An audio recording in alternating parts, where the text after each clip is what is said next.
Hello and welcome back to Shintu বদ্রুস easy English with এন্টারটেনমেন্টে।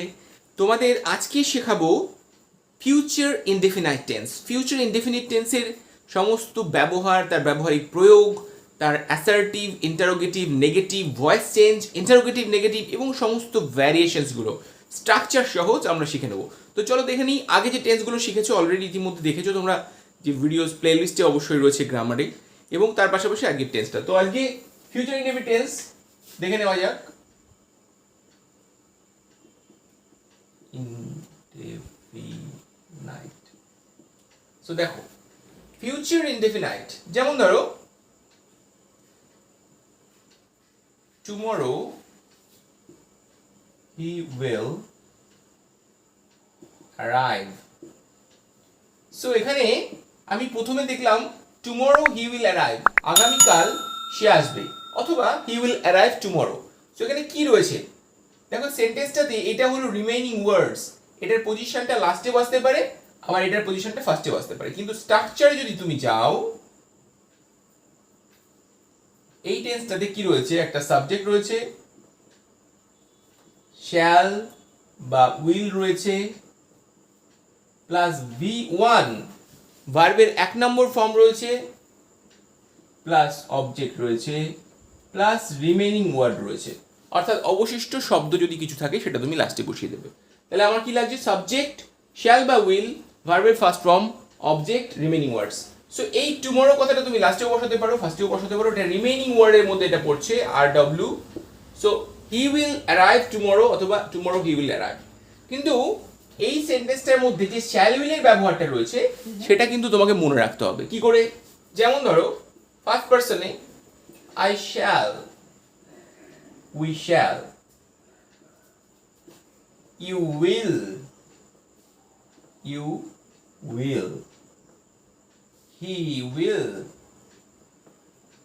and they will. So এই ডিভাইডেশনটা কিন্তু মনে রাখা খুব দরকার, যে কোথায় আমি শ্যাল ইউজ করব, কোথায় আমি উইল ইউজ করব। দেখো এখানে এই শ্যাল ফার্স্ট পারসন শুধু ইউজ হচ্ছে, বাকি সব সেকেন্ড পারসন অ্যান্ড থার্ড পারসনে যতগুলো রয়েছে সেগুলো কিন্তু সব উইল ইউজ হচ্ছে। অর্থাৎ সে, তাহারা, তুমি, তোমরা সমস্ত জায়গায় উইল ইউজ হচ্ছে, এবং উইলের ব্যবহারই কিন্তু সব থেকে বেশি, এবং মডার্ন ইংলিশে উইলটাকে বেশি ব্যবহার করা হয়। সো এখানে একটা কনফিউশন যাদের রয়েছে তাদেরকে একটু সংক্ষেপে বলে দিই, যে তোমার যদি কোনো জায়গায় মনে হয় যে আমি শ্যাল বসাবো না উইল বসাবো, সেক্ষেত্রে তুমি একটা উপায় করতে পারো। সো কি করতে পারো, তোমরা বললে আমরা জানি উইয়ের সঙ্গে শ্যাল বসে, কিন্তু তুমি খেয়াল করতে পারলে না বা ভুল হওয়ার সম্ভাবনা রয়েছে, সেক্ষেত্রে তুমি একটা কন্ট্রাকশন ইউজ করতে পারো, কমা দিয়ে double L. That mean we shall, okay. So I shall, তুমি কমা দিয়ে ডাবল এল দিয়ে দিলে equal to I shall. So contraction কিন্তু ইউজ করতে পারছো এর বদলে। সো এখানে দেখো কমা দিয়ে ডাবল এল যদি দিয়ে দাও, তাহলে শ্যাল উইলের কনফিউশন, যারা একটু কনফিউজ হয়ে যাও কখনো কখনো যে কি উচিত, এখানে প্লুরাল আছে না সিঙ্গুলার আছে, যদি কনফিউশন হয়ে যাও, সেক্ষেত্রে কিন্তু কমা দিয়ে ডাবল এল ইউজ করতে পারো, সেক্ষেত্রে কোনো ভুল হওয়ার চান্সই থাকছে না। সো এটা একটা মনে রাখতে হবে তোমাকে। সো এবার চলো দেখে নিই, আমি একটা সেন্টেন্স নিয়ে তাকে যদি অন্যান্য কনভার্ট করে দেখি, তাহলে বললাম he will sing a song, সে একটি গান গাইবে। সো এটা আমরা কি লিখেছি, অ্যাসার্টিভ লিখেছি বা অ্যাফার্মেটিভ। অ্যাসার্টিভ সেন্টেন্স তো অবশ্যই হ্যাঁ বাচক, অ্যাফার্মেটিভ ফরম্যাটে লিখেছি। সো এটাকে যদি আমরা নেগেটিভ করি, কি করব, জাস্ট আমরা হি দেন অক্সিলারি ভার্ব, দেন আমরা করব not, he will not sing a song. অর্থাৎ সে একটি গান গাইবে, সে একটি গান গাইবে না, he will not sing a song, negative হয়ে গেল, না বাচক হয়ে গেল। দেন দেখো ইন্টারোগেটিভ যদি করি, ইন্টারোগেটিভ,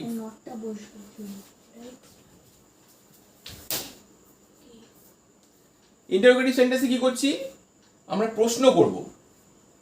প্রশ্ন করার জন্য কি করব, অক্সিলারি ভার্বটাকে সামনে আনবো। Will he sing a song, দেখো। সো এই সেন্টেন্সটাকে যদি আমি প্রশ্ন করি, সে একটি গান গাইবে, প্রশ্ন করলে সে কি একটি গান গাইবে?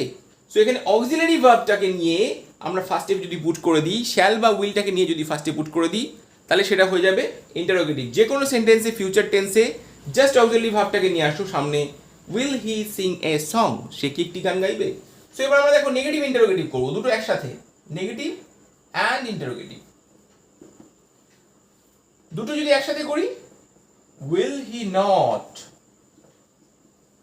সিং এ সং, সে কি একটি গান গাইবে না? সেক্ষেত্রে কি করব?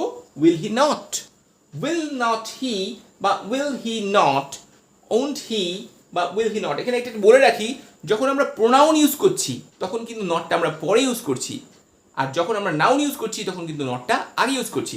তাহলে এখানে যখন করছো হি, দেন আমরা করছি not, will he not sing a song, ঠিক আছে? এবার যদি এখানে কোনো নাউন থাকতো হি এর বদলে, যেমন ধরো will not Ram Singh a song, তখন আমরা কি করতাম? Not plus noun. সো এক্ষেত্রে প্রোনাউনের আগে বসেছে, প্রোনাউনের পরে বসেছে, অ্যান্ড নাউনের আগে বসেছে, এইটা কিন্তু একটু মনে রাখবে। তো এবার দেখে নেবো ভয়েস চেঞ্জ।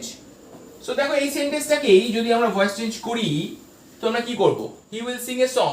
ভয়েস চেঞ্জ আমরা জানি অবজেক্টটা খুঁজে নিয়ে প্রথমে সাবজেক্ট বানাতে হয়, তাহলে সিংটা আমরা ভার্ব, কি করবে? একটি গান করবে, তো একটি গানটাকে আমরা সাবজেক্ট বানাবো, এ সং। এবার দেখো ফিউচার টেন্সের জন্য অক্সিলারি ভার্ব রয়েছে উইল, অ্যান্ড ভয়েস চেঞ্জের জন্য উইলের সাথে একটা বি দরকার হয়, বি, এটা কিন্তু অ্যাড করতে হবে।